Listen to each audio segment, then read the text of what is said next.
Hi everybody. Thanks for joining me again. I'm so glad to be here. Let me get where the light actually is coming in this bay window. I'm going to take a shot of the bay window and insert it here so you can see what I'm looking at, which is this fantastic bay window we have in this room that's got my that has my plants on it. I was never a plant person until like around the pandemic. I always had a component of my job where I was working from home, but I met with a lot of clients, and then I wasn't meeting with a lot of clients face to face and traveling. So I just decided I could spend a little more time paying attention to plants and when I was watering them and what was happening with them, and figure out what lighting was good. And then we moved here a few years later, and I've added to that collection. I have a cactus that's leaning, but it doesn't seem to be not liking that, but I do want to get a stake, so because it's getting heavy. But I have also plants back there that I don't know. I really got into it. And my favorite thing is to go to a place like Home Depot or Lowe's and look at the clearance houseplant rack and bring things back to life. I have two plants that are clearance plants here, and I've got a couple more. And just, I don't know. I don't try or work really hard at it, but I like to find the proper window, the proper lighting situation for them. I think that's probably the only thing I spend some time doing. Tuki is here with us. I'll see if I can grab a shot of her. She's trying to get some yarn that I strategically set here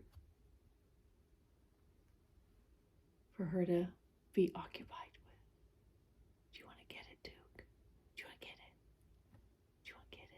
Yeah. So thanks for joining me. It's been a while because I did an episode on yarns that I found were okay for my pretty sensitive skin that aren't superwash. So I did that episode, and I wanted to update you on projects, the test knit I was working on that I'm now finished with. And the stuff I have cast on was not planned. It just came up. It was like complete serendipity. I just saw something and said, I have been wanting to make another textured thing, and let's do it by repurposing yarn from something that I'm gonna rip out. So I will talk all about that. Now, the test knit for Brianna Arlene I was working on, called Desert Days Sweater, is not been released yet, and we're not showing finished object photos. Now I think some people will show like just the finished sweater and obviously not post the whole thing. So I just want to talk a little bit about it, and then on release day, which I think it was proposed August 8th or 9th, so it's coming up in a couple weeks. I just wanted to remind you that I was using lavender loon yarn. We got a discount. This is just regular non-superwash, beautiful yarn. I'm just going to show you the yarn. And so what I learned from this pattern is helical knitting, because I used hand-dyed yarn, which I have never used before like this. And it's fine. It's not a problem at all.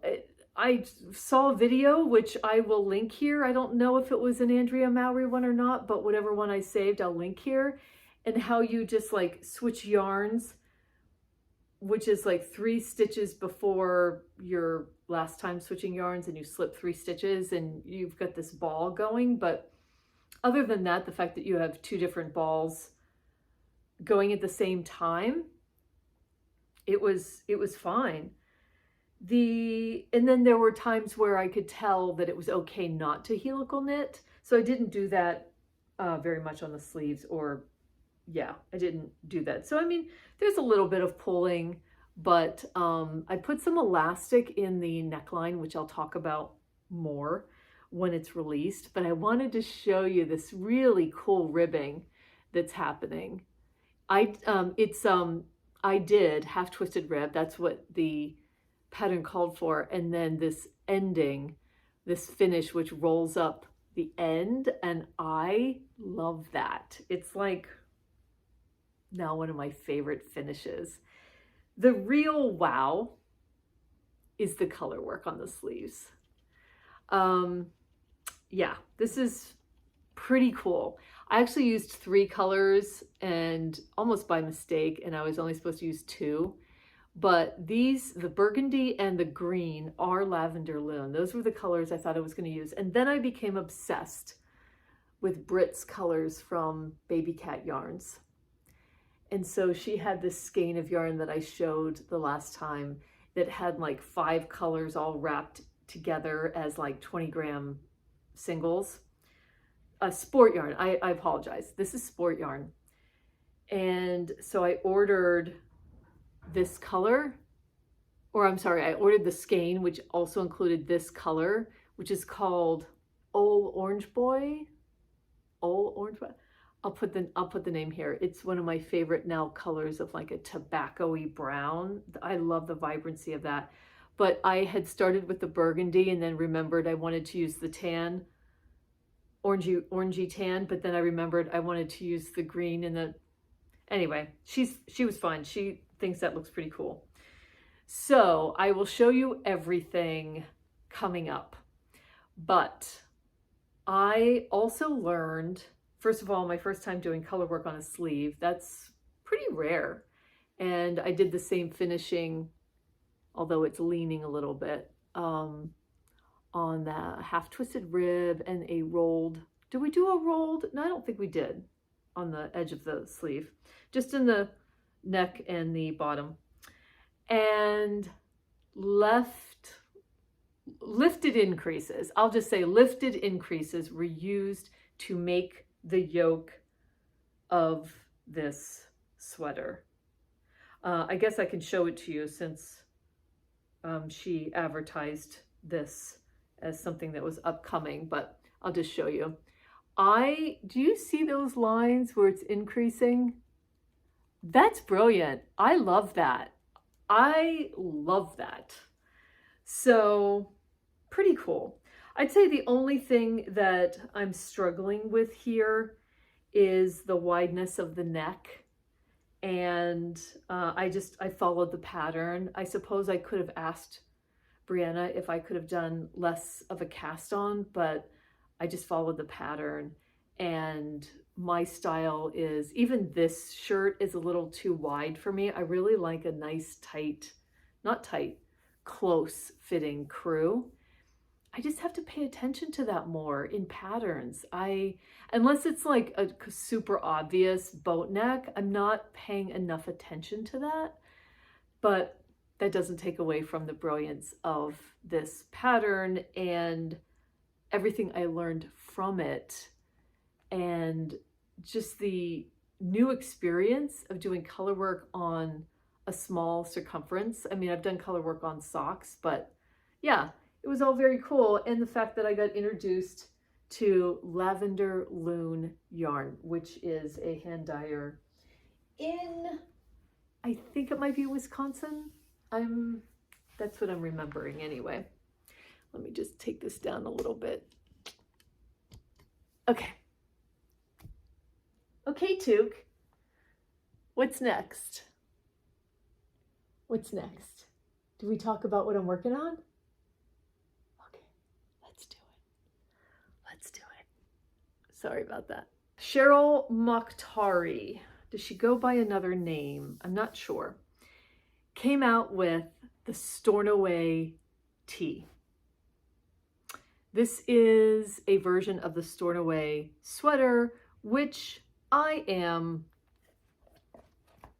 obsessed with. Oops. Do you see that texture and the different areas of striping?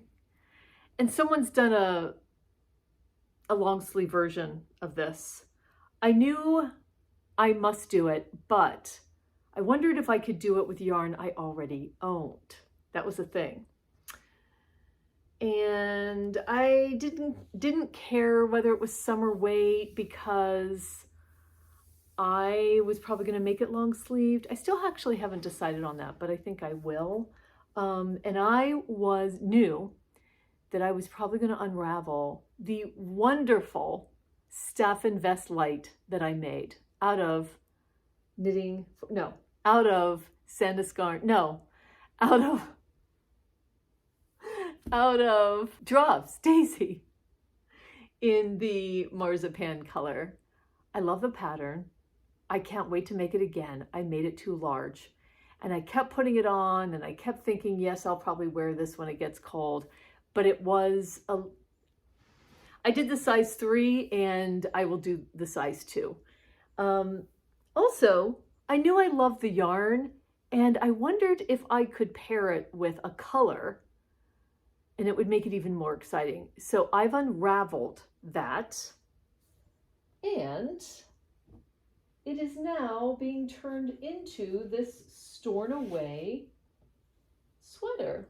I'm going to put it on a hanger, but I will show it to you. In the meantime, I'm going to start another ball so it's not attached to anything. And I haven't blocked this, steam blocked it yet, but I'm going to because I can tell once I get on the hanger, you'll see what I mean. That obviously with the ribbing and the purling and the texture that it will stretch. Now it's on a cable and this sleeve is on needles, even though I'm just about to take it off those needles. I meant to do that already, but do you see what I mean? It's bouncy. And this yarn, the Drops Daisy Marzipan, is still like ramen noodles because I didn't bother to wash it. So here we go. This is Knit Picks Woolen Cotton. I have one skein of it. It's a 100-gram DK weight in the color Garden Gloves. And I may have to buy another skein, but I'm holding off until I see. I don't know what size length sleeves yet or anything. I have a feeling I'm going to make them long, so I'll order another skein, but I don't know why I'm not ordering that yet. I've started the sleeve and I'm going to put this on hold. I'm waiting for some more Drops Daisy because I have a couple more balls of like tiny of the unraveled Drops Daisy, and then there's part of it that's knotted up and tangled as I'm unraveling it. So I've ordered a couple more skeins given the cost of the yarn. Look at these shoulders. Look at that. I don't know why that looks messy, but I think it'll look a lot smoother once it's blocked. But just look at how that all comes together. Isn't that cool?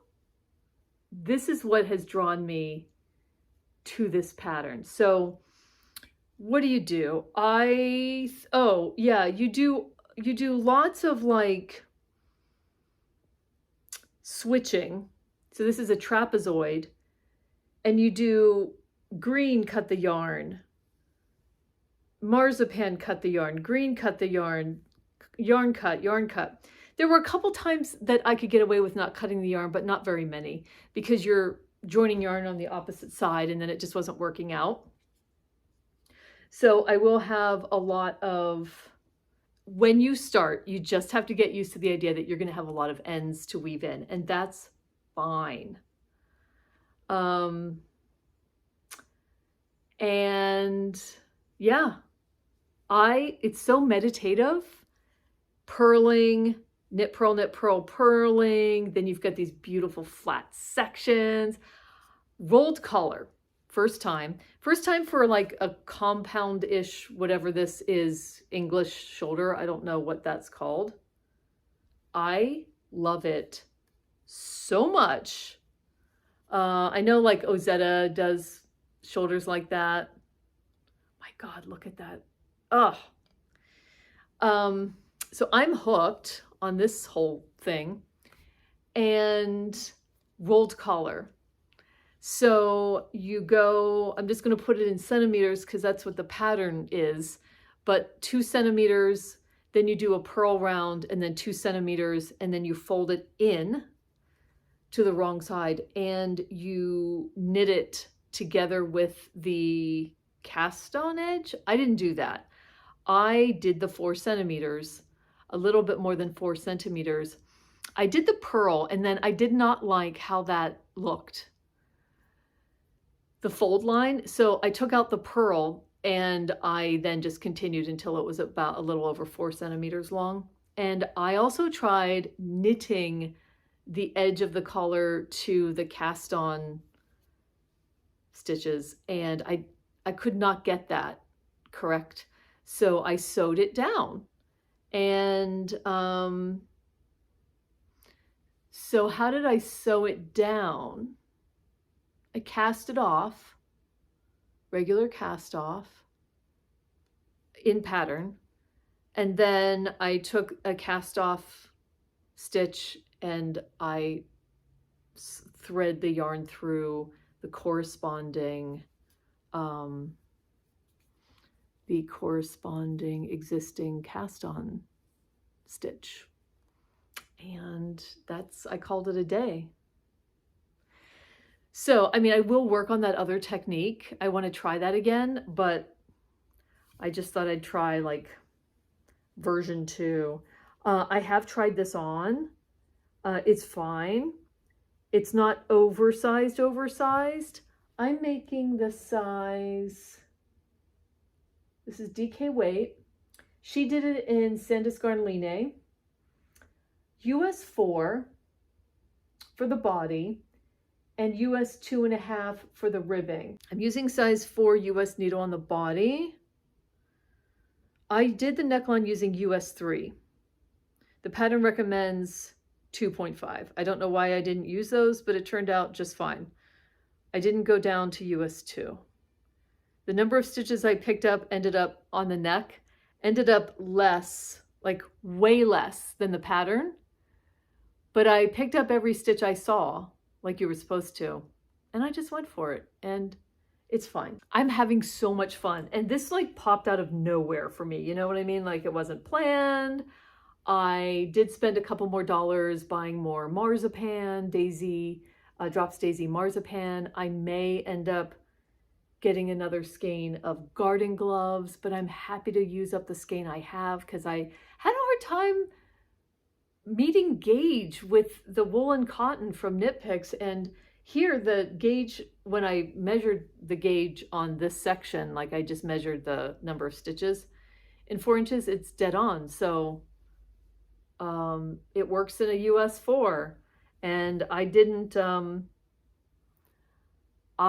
do a swatch with wool and cotton in US 4. I did it in a US 5 because I think it suggests a US 5 or 6. So it's funny how that works. Here's the wool and cotton. This is what I have left. We'll see. Speaking of, by the way, because I have this in this little tote bag, I don't want to forget that in my drops order, when I was unraveling that staff and vest, I went ahead and got some more daisy to make it again. And I wanted to make it in like a caramely brown, but I really wanted to make it in Drops Daisy. I didn't want to spend a lot of money on it. And so I got this color, which might be called caramel. I'm going to try to pick up the light. It's number 12. So yeah, it might be the caramel. It's the most caramel that I could get, and it was very close to a color, I think it's croissant in the Sanduskarn double sundae, but I didn't want, like, this is half the price for per ball. It's like $4.20, and the double sundae is like $10 or $11, and I don't know, I just don't want to spend that much money. And I adored the way that the DK weight Staffen light vest felt in the Drops Daisy, so I knew that was a sure thing. So that'll be coming at some point very soon, because once I'm done with that texture here, I cannot wait to do all of the different textured sections of the Staffen light vest, and I'm assuming I'm putting up a photo of it so you can refer. I'm losing the light, so I'm going to get a little closer to the bay window. It's a little cloudy right now, which is kind of cool because it hasn't been that way in a long time. All right, I have something else to talk to you about that also is not impulsive, not planned. I have a couple plans coming up for fall knitting based on an upcoming Laine magazine that's about to release on August 8th that I have become obsessed with. And so I was casting around looking for something, a project that I could cast on while I'm biding my time. That's what the Stornoway tea was. But right before I got bit by the Stornoway bug, I decided to try, based on yarn I already had, another Rebecca Clow Crayabea pattern, because I got a pattern for free after I did the test knit. And I bought the Lusk tea. I always think it's Tusk. I don't know why, because I guess that's a word we're all familiar with. I don't have the pattern here, but it's the Lusk tea. Oh, I forgot to mention the other thing besides the unique shoulder construction, the back and forth shorter sections that I was hearing all about from those twins who did the Stornoway sweater. The other thing that I was drawn to is I really, really wanted to do a drop shoulder design. I've never done one. I've done the circular yoke and the raglan design. So this is a drop shoulder, so that's cool. This is a drop shoulder, which is why I chose it. It's the Lusk tee, and it is just like the Tolsta. It's Rebecca's version of the Tolsta in a drop shoulder. So I am very into, I lost some stitches, so let me put them back. I'm very into starting off projects with no collar. Hold one moment. I'm going to go get my stitch stoppers because I wanted to talk to you about them anyway. They're just over here as I... Okay, all right, I think I'm doing a size 3. As you know, if you know Rebecca, she's got a very wide range of sizes. There's some funky things going on with this. All me. And I'm just playing around, having fun. There's no deadline. I don't care if I get this done in the summer. I don't know if I would ever wear this Drops Bell, which is like Laine. It's DK weight, but you know, thin, on the thinner side of DK weight. I've just today joined in the round, but you might notice there's some things going on with this. And the thing going on with this is, if I got it even, that the stripes on the front are not the stripes on the back, because I had to do this, like, it's not a trapezoid, but whatever it is. And then you stop, and then you join up here, which looks really scrappy now. I don't feel like it looked that bad when I did it. But nevertheless, cast on, you knit one side, you knit the other side, you're shaping for the neckline, you eventually cast on here, backward loop, cast on to join these little sections. That's when I had a guide where I could start some stripes. I'm like, oh yeah, this cannot all be the marzipan color. I want to start stripes. I had specifically bought the navy blue, but I knew that it wouldn't match up with the back because I'd done the back, and it didn't occur to me when I was finishing the back that I should start with a navy blue, end with a navy blue stripe, and then this would be the same length. I know that now, I can visually see that, but I just had no idea. I thought I would just start stripes after I joined in the round, but I got too bored in the front. I was just going to start stripes after I joined, and I'm like, no, I'm starting them now. You might also notice, you really can't notice, this stripe is skinnier than this one. Well, you can't see that yet, but this stripe is taller than I wanted it to be, and that's because there was some final shaping for the underarm that I didn't expect, and I just kept going to do the little shaping for a couple rows, and then by the time I got done with that, I'm like, oh no, this is 7 rows, this is 5. I haven't figured out what I'm going to do yet. I'm not worried about it. I think I'm going to finish what I'm doing here. I'm going to try matching. I know this is going to drive some of you crazy. I'm going to try matching the 7 rows. I'm going to do 7, 7, 7 for the rest of the shirt. And this is not going to match in the back. Doesn't bother me in the least. And I think I'm going to duplicate stitch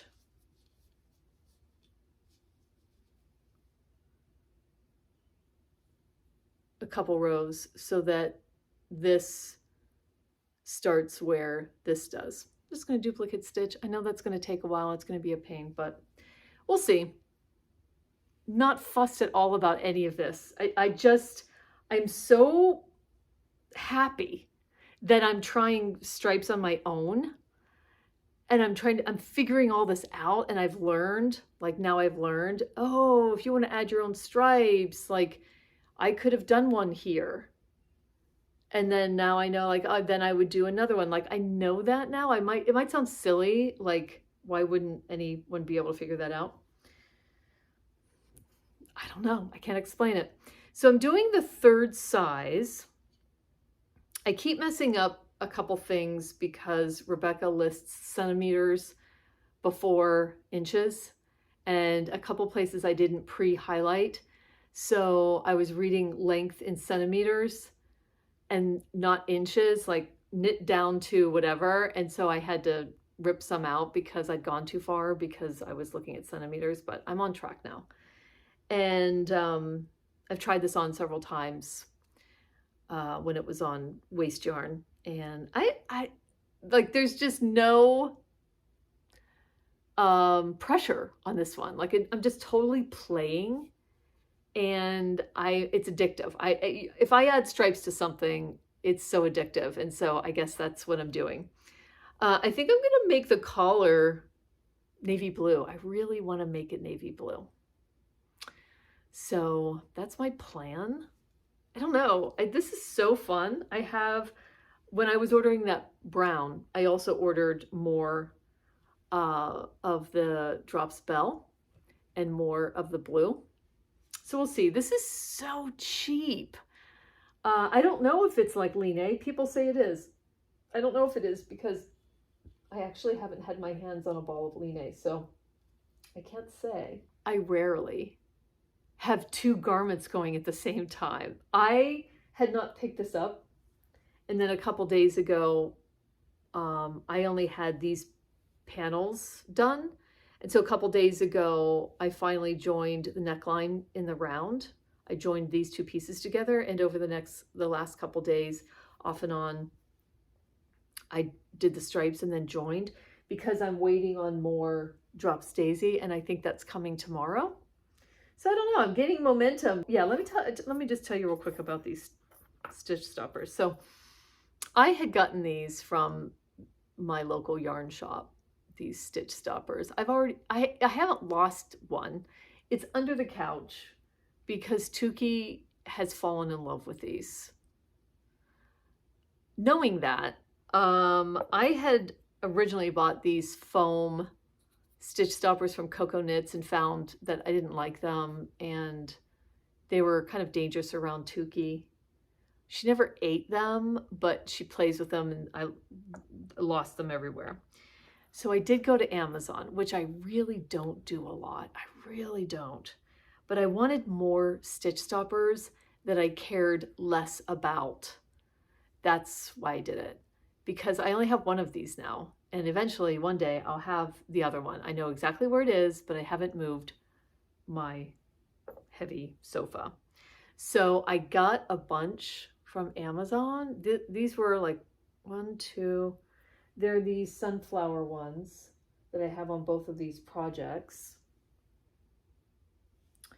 There's a couple missing because Tukey has batted them under something, but that's okay. They were $6.99 for a pack of 1, 2, 3, 4, 5 pairs.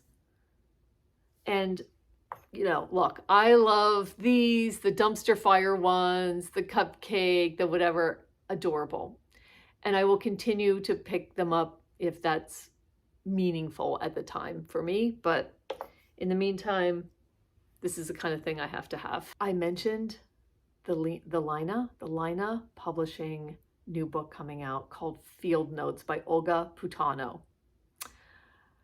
When I saw the tease or preview for this, I contacted my local yarn store, one of my local yarn stores, Moon and Yarn Craft Room, and asked Brie if she has ordered this book, and she said yes, and she'll let me know when it's in.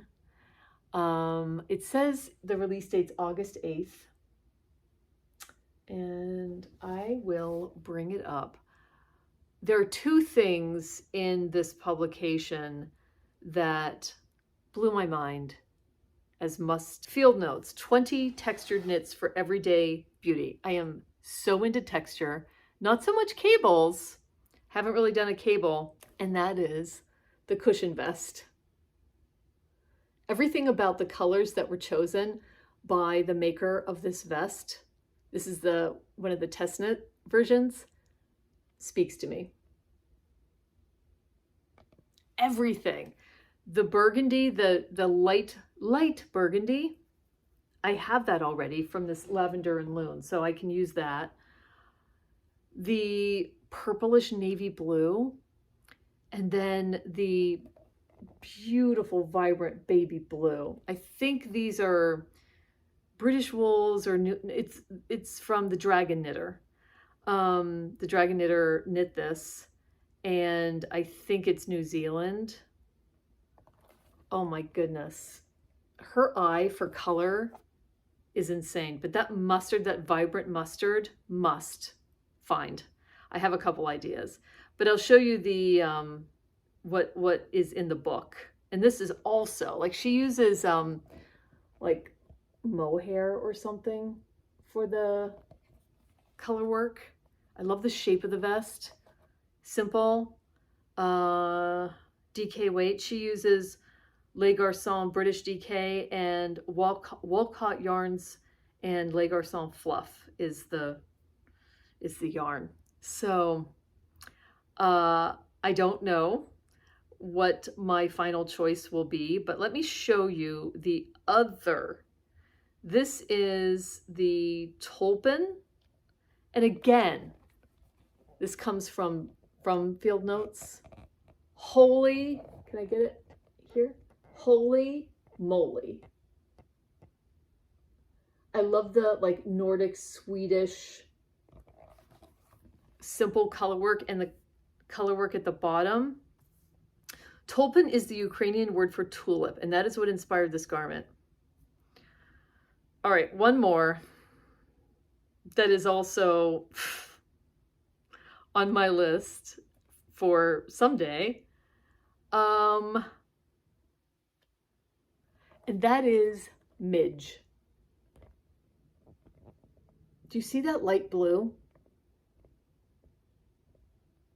The raglan lines, the orangey, tobacco-y. Oh no, yes. She used La Bien-Aimée Sport Nouveau in colors Rust, Peach Sweater, and Lichen. that has my name written all over it. So I can't wait to pick up the book.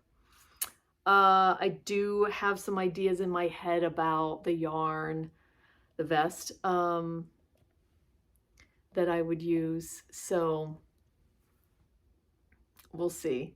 I forgot to say, my name's Renee. Thanks for joining me here.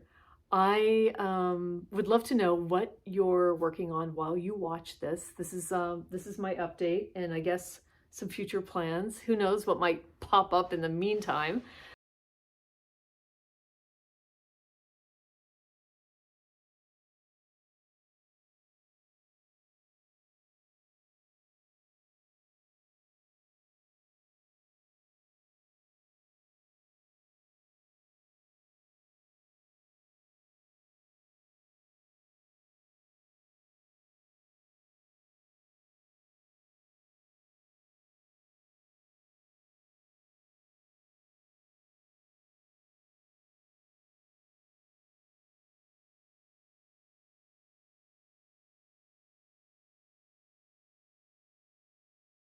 So future plans. I will do a section, I think, not really, probably not a standalone video, but I don't know. In an upcoming video, I want to touch again on what other knitting YouTubers am I watching. I particularly love to talk about knitting YouTubers who are brand new, who I've just like immediately connected with and I'm really enjoying, across the globe, across age differences, styles. I love it all. And I love to highlight people that are new or that have, I don't know, as many subscribers as I do as a smaller YouTuber or less even. And one of them I'll just mention here, that is my new across the pond knitting friend Elizabeth at Good Yarn Bad Knits. Now, if there was ever a name of a channel that's going to just catch me like that, that's it. And oh my God, we really are, I think as she's mentioned in her last video, we really are knitting sisters. Like I think I said in my comment, if we lived near each other and went to a knitting Saturday like my yarn shop has once a month or so, or a knit night or something, we would have so much fun. We're both fairly new knitters and learning a lot. And we love to share about that here. One of the best little snippets that, if she hadn't already caught my attention and I just jived with her immediately, this little clip, if I can extract it, because I've not done this before, from her episode, which I'll put here because I don't know yet which one it is. If that doesn't do it, that if I wasn't already completely on board, that I knew I had met are the ones that mark every time I do a yarn over. I'm trying to idiot proof this as much as I can, but James N. Watts has never met an idiot like me, I guess. Adore a video like that. It's like catnip for me. It's so much fun. It was so much fun. Be impressed by her knitting, by the way, and then look for an upcoming segment where I will talk about other people that I would love to share with you that the algorithm may not be showing you. I know about the algorithm because I've had the BookTube channel for 3 years and I have recorded in different cadences. Thank you for being here. I cannot tell you how much I adore our conversations in the comments. So please keep them coming. I have changed my Ravelry name to align with this name. So I'm Adventurer Knits on Ravelry. Please feel free to connect with me as a friend, I guess, on there. I think that's how it works. Upcoming places that I'm going to be, I am planning on being at Rhinebeck. I will talk about that on my next video because I want to shout out the fact that I'd love to connect with people and I really would love someone to show me where the hill is because I couldn't really understand where everyone was meeting. And I think what happened last year was I went off to see the animals and everyone was meeting on the hill. And by the time I was done, because I was having such a good time, everyone had dispersed. I don't know. I just want someone to show me where the hill is and maybe, meet up. And I know that there's like some kind of podcaster meetup at some point on the hill. I don't know. Let me know if you've just been knitting with wool like me all summer and not really giving a hoot. And some summer yarns were thrown in there too. And I look forward to seeing you on the next one. Bye.